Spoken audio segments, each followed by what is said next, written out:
I'd never been sick a day in my life. I was very fortunate.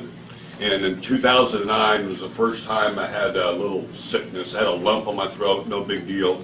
I go to the doctor, get it checked out, and the doctor came back 45 minutes later. They did a biopsy on the spot. And I never forget the exact words of the doctor, what he said. He says, I have bad news and bad news. And I thought he was sort of joking. And the first bad news is you have stage 4 throat cancer, buddy. And the second bad news is I don't think we can do anything to help you. Now think about that for a moment. Never been sick a day in your life, you go to the doctor and told you're going to die in 3 months. Let that sink in just for a moment. That's what happened to me. My whole world changed that day. And so what they were trying to do is prolong my life. The cancer is the size of a walnut in the base of my throat, both lymph nodes. And it was spreading rapidly, stage 4. So what we did is we started chemo and radiation in January of 2009. And I had 5 months of chemo. If you ever known anybody under chemo, it's not a pleasant experience because of sickness. Your hair falls out now. But you get canker sores and blisters and things from the chemo.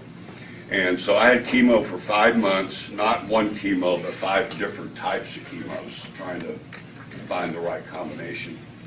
And on top of that, for dessert, they threw in 32 days of radiation. I lost 80 pounds, went from 230 to 150. I couldn't walk 10 feet without a little cart. And I had no food or water in my mouth for over 4.5 months.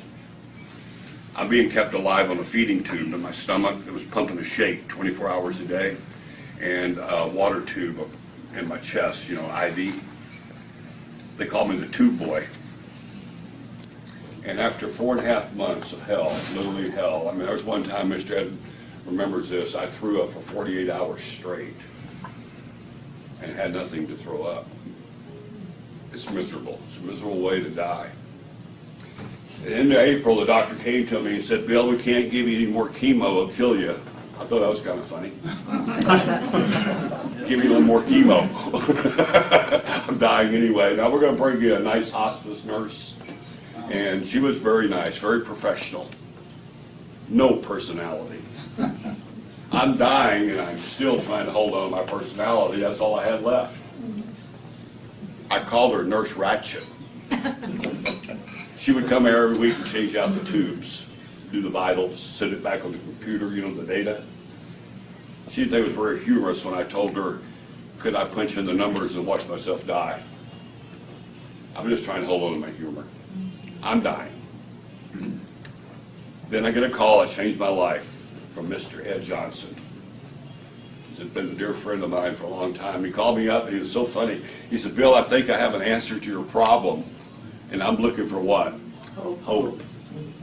And I said, what is that, Mr. Ed? I'm looking for hope. He says, this miracle water.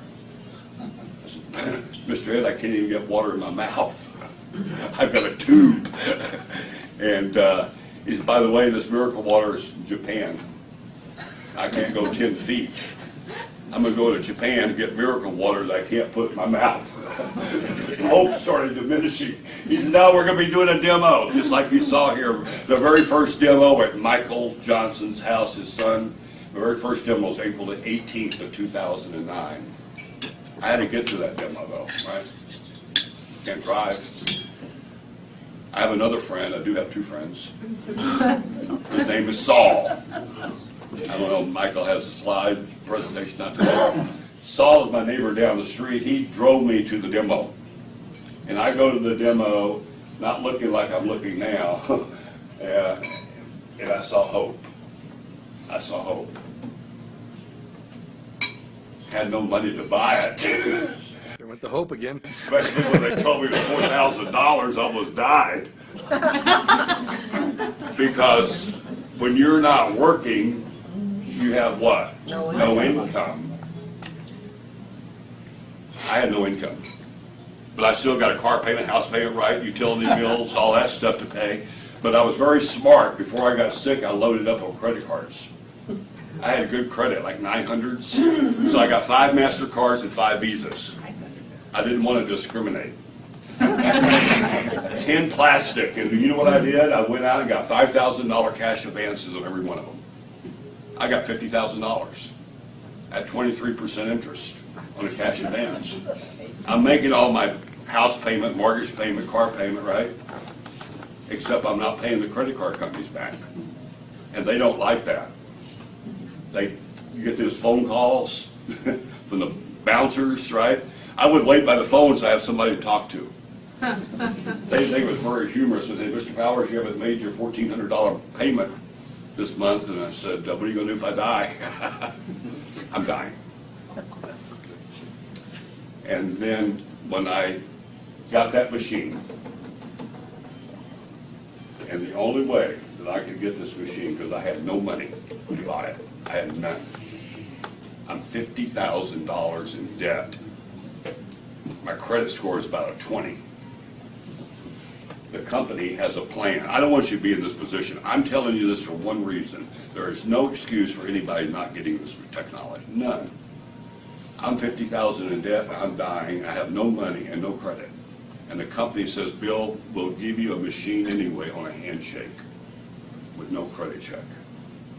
It's a pretty good deal, isn't it? Yeah. When the machine arrives, Michael showed you how it worked, pushing all these fancy buttons. Nobody showed us how it worked. We didn't know. First demo.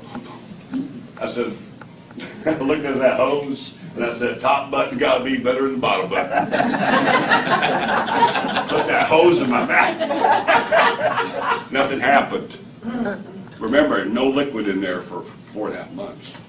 But I stayed with it. That's all the hope I had. 20 minutes later, water started going down. 20 minutes. My mouth was covered with all those canker sores and blisters. 48 hours, every canker sore and blister's gone. Nurse Ratchet's freaking out. She says, can I try some of that water? I didn't have a fancy jug like Michael has. All I had was an old milk jug. I dumped the milk out, gave her a gallon of water. Remember, she always came in on Monday. She calls me on Wednesday. She's never called me. The only thing she said, Bill, I got to come by and see you on Friday. I said, oh boy, something bad, that milk jug, or I'm dying again. She comes in on Friday. I can walk to the door a little bit. Doorbell rings, and there's Nurse Ratchet with her credit card in her hand. She said, Bill, before you die, I need that machine. She said, I have fibromyalgia for 11 years. I was going to retire from nursing. You were my last patients. I am pain-free for the first time. I want that machine. I said, well, you're not getting that machine. We had an argument. She said, how do I get one? I said, I don't know. Call Mr. Ed. Mr. Ed says, well, when you can't sell it to her, Bill, when you got your machine, you got a distributor number that came with it. Have her order factory direct under your number. She did. Her machine arrived. And here's where my life started turning around. I'm feeling better, but 10 days later, a thank you check that Michael was sharing with you shows up in my mailbox for that purchase, that referral, for $285. That was a godsend. Yeah. And then my friend Saul, guess what he did?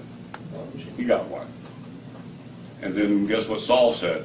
Started telling all his friends and stuff, buy a machine so we can help Bill out, get more checks.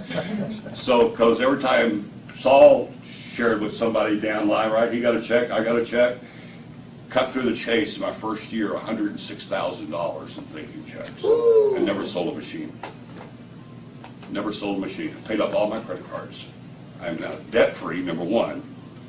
And the second big miracle that happened is 16 weeks after drinking the water, 16 weeks after drinking the water in December of 2009, I went back to the doctor for another checkup. First of all, the doctors, they couldn't believe it. They said, what are you doing here? You're supposed to be dead. And they did another biopsy, and I'm 100% cancer-free. So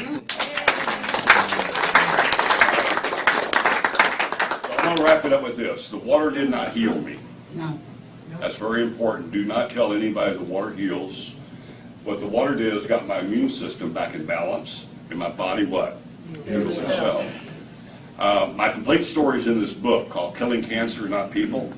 Mr. Ed Johnson has some extra copies. If you know anybody that has cancer, I would really encourage you to get this book, Killing Cancer, Not People, for two reasons. One is my story's in here. I'm world famous. Going on Oprah next week. Chapter 6 talks about this technology. Get this book, saves you a little cost. But The other thing I want to share is your mission. My mission in life now is to share my story with other people, and to help other people. I average literally 15 to 20 phone calls a day from people that looking for hope, looking for hope. Mr. Ed gave me hope. The richest man in the United States, Steve Jobs, also had cancer in 2009. Nobody shared with him like Ed shared with me. So I'm pleading with you. There's no excuse not to get the technology. Just get the technology. Share water with other people. That's your whole mission in life. Thank you, guys. Give him a round of applause.